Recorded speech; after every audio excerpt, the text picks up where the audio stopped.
What do you need to spend thousands, many thousands of dollars on an EB-1 immigration lawyer for? Simple. The EB-1A process was clearly devised by sadists. People who wake up each morning and wonder, how can I make this perfectly reasonable person spiral into an existential crisis? In this video, we're going to talk about how I, one of my colleagues, can help you, a potential EB-1A petitioner, in your case. But first, let me introduce myself. My name is Stefanakorli, and I'm here to do for you what so many people have done for me throughout the years, and that is to provide important information that could maybe transform a life or two. Now, before we plunge into the question of how I, a lawyer, or one of my colleagues can help you, let's first look at what happens when you go it alone, when you go without a lawyer, or what might happen. You spend months sculpting what you believe is a masterpiece of legal argumentation and evidence gathering, only then to receive a request for evidence, an RFE, and then a denial, which makes you question not only your legal skills, but your fundamental value as a human. Meanwhile, you've hemorrhaged time which you could have spent doing something that you're actually good at. Time which you might need unless you fall into unlawful status in the United States. You've hemorrhaged money, vanished forever, and you've hemorrhaged a small piece of your soul. The only upside is that you never had to pay an attorney. If you entrust your case to the professionals, how might the process unfold? I'll unveil how it goes at my law firm. Step 1, talking to you. Before we take your case, we evaluate it. And if you want to call us revolutionary for that, I won't reject the label. It's evaluation. It starts with a simple principle. We don't take hopeless cases. These hopeless cases are ones where no amount of legal wizardry can overcome a fundamental problem. We're in the legal wizardry business, but the legal wizardry business is not the miracle business. Two separate lines of business. This evaluation process, it begins before we even speak. By the time we hop on a phone call with you, and let me take a quick detour to say that 95% of the communication between us will be through email. But to start your case, there is a phone call, okay? Detour over. Now, where was I? By the time we hop on a phone call with you, we've already dissected your resume. And because the typical successful EB-1A petitioner is not hard to find on Google, we've also conducted an independent investigation into your background. After this preliminary investigation, we have the call. During this call, we might ask you additional questions about your background, or answer questions you might have about the process, or illuminate ways that our law firm can help you. During the same call, we may reveal that we legitimately believe that you are EB-1A material, and that we would be happy to work on your case. At this point in the process, we already have a basic grasp on your case. The evaluation is complete. We know who you are, you know who you are, and if the fit is right, we both know what comes next. The real work begins. Once you become a client, we architect the case strategy. This strategy development requires me to wear different hats. Part of my job as a lawyer in your case is to be an archaeologist. Coincidentally, my favorite field trips as a kid were to the Natural History Museum.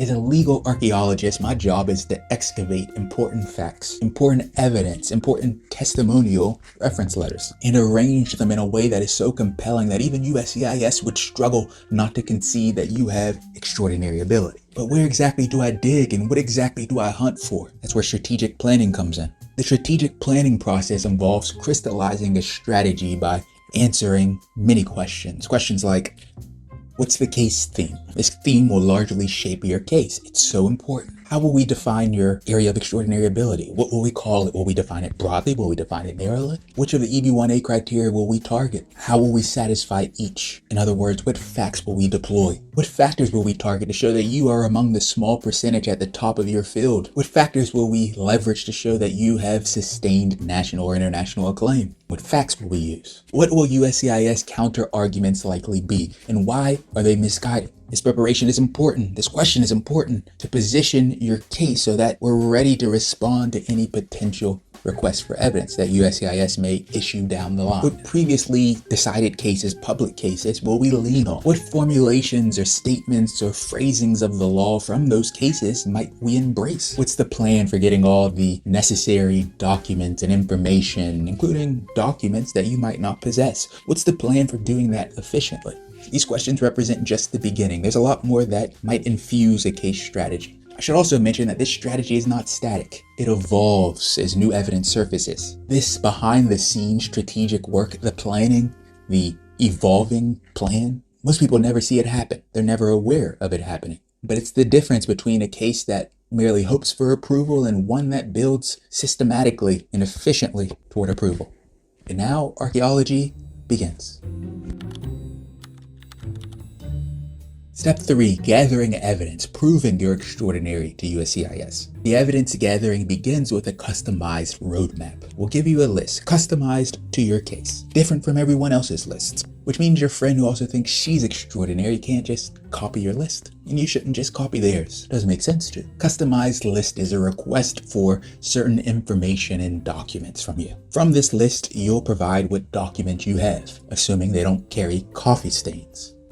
So you'll give us what you have from the list, and we'll work to hunt down the rest. You shouldn't expect to have everything from this initial request. Most people don't. Once we receive documents, we start managing, curating the evidence you provide to us, scrutinizing everything to make sure, among other things, the copies look okay. No coffee stains. Making sure the text is not too blurry or too askew, or making sure the documents are not missing pages or parts of pages. During this curation process, we're also verifying that each document says what we need it to say. And by the way, throughout this evidence review step, and throughout the entire case really, we'll be ensuring that nothing in a particular document undermines or contradicts another document or testimony in the case, or the arguments that we're making through the cover letter. This contradiction check, or the lack of the contradiction check, I should say, is a big mistake that I see in a lot of self-prepared cases. Ultimately, it's argument reinforced by strong, credible, consistent evidence. Evidence always pushing in the same direction. That makes your case so persuasive that not even USCIS can pretend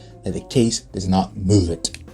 Beyond consistency, we're also ensuring that the evidence you provide us with has adequate support, adequate additional support. For example, in this support building process, we might ask you to provide evidence that you won a prize or an award, to bolster the position that you are among the small percentage at the top of your field. You have a certificate proclaiming that you won the award, an award. But that certificate alone is not enough. The certificate alone won't tell USCIS how many competitors you defeated. It won't illuminate the judging criteria. It won't reveal a lot that is crucial to cement the significance of the award. We'll aim to hunt down additional documents to establish those things, and sometimes hunt down additional documents to support those additional documents. Supporting evidence has a habit of multiplying, like those cute rabbits that hop around in the grass around 5 a.m. while you're jogging. Ironically, given that imagery, here's what emerges from this evidence gathering step, from this curation, from all this cross-checking. What emerges is a great fortress of evidence. Every document we collect becomes a brick. Every verification, every cross-checking, every support of the support becomes mortar. Step 4, letters of recommendation. Reference letters are crucial to your petition, which means they're inevitably where many people shoot themselves in the foot.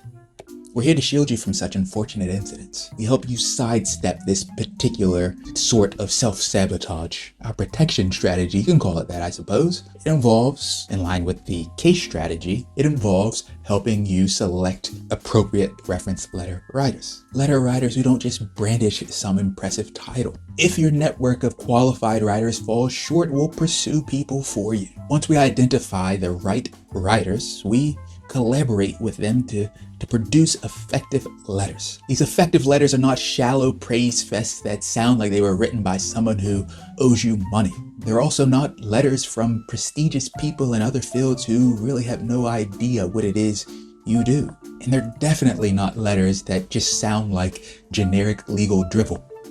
Nor are they letters chock full of convenient legal conclusions. Instead, an effective letter, a great letter, is detailed, credible, and without being obvious about it, persuasive. Letters that check the necessary boxes while sounding like they were penned by an actual human, not by some chatbot trying to impress a bureaucrat. Beyond individual letter quality, on a group level, we make sure that the reference letters work well in concert. The orchestration's like leading a big jazz band of compliments, each one distinct and impactful. Not every player sounds the same. Not everyone is playing the same instrument. Not everyone has the same amount of panache, but they're all playing the same song. And this harmony does wonders for your case. Step 5, the cover letter / brief. The cover letter is the crown jewel of your petition package. Pages of sharp argument explaining why you deserve EB-1A classification. As I mentioned, this crown jewel is essentially a legal brief, which sounds mind-numbing, till you realize that legal briefs only bore readers when they are butchered. the briefs, not the readers. Our cover letter approach recognizes that the cover letter is in part your story, your biography. Craft it with suspense and polished until your mother would even gasp and say, "Wow, I didn't know my child was quite this impressive."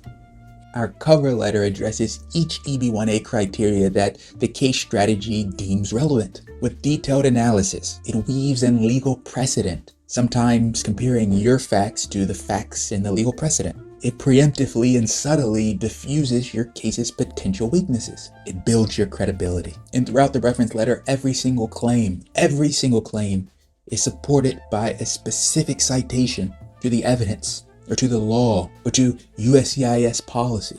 Now, I see a lot of cover letters. I do. I see them in cases that were self-prepared, or prepared by a paralegal, or prepared by a consultant with an office next to the psychic. I see them by lawyers who are licensed to practice in the United States but rarely handle EB-1A cases. I see a lot of cover letters. They come through people who get their case denied and who are now wondering, what should they do? Now these cover letters, they're often bloated, monsters, 85 pages, when a succinct 25 pages would be much better. They often ignore critical legal issues rather than confront them head on. They often overflow with legal conclusions and starve the adjudicator of actual legal analysis. They often contain legal stretches or outright misstatements of the law. They often lack a measured tone. They often drown in hyperbole. The chasm between a bad letter and a great letter, it's a difference between swift approval and months in bureaucratic purgatory or an outright denial. In this high-stakes environment, an excellently crafted cover letter plants the seed of approval in the adjudicator's mind, while a sloppy one screams time waster from the first page. A sloppy one is far from a crown jewel that is properly cut and perfectly set. While we're crafting the cover letter, we begin to tackle the forms. This form preparation represents the dessert course, blissfully straightforward compared to everything that came before. Once the forms are complete, we assemble the petition package and then catapult your case into the immigration ether. I'm kidding.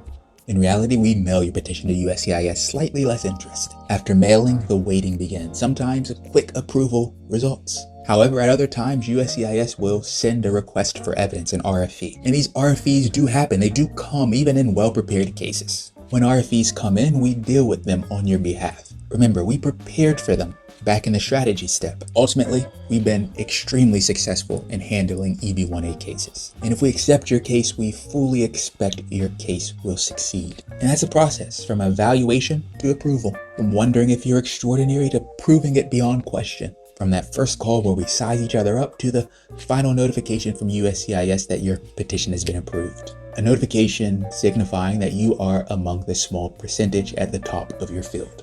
Our process, is it revolutionary? Perhaps not, but more important, it works. And if the process resonates with you, or if you're staring at a blank Word document when you're working on your EB-1A case, or simply seeking expert legal guidance, contact information is in the description. Now go subscribe, because there will be more of this EB-1A content on the way.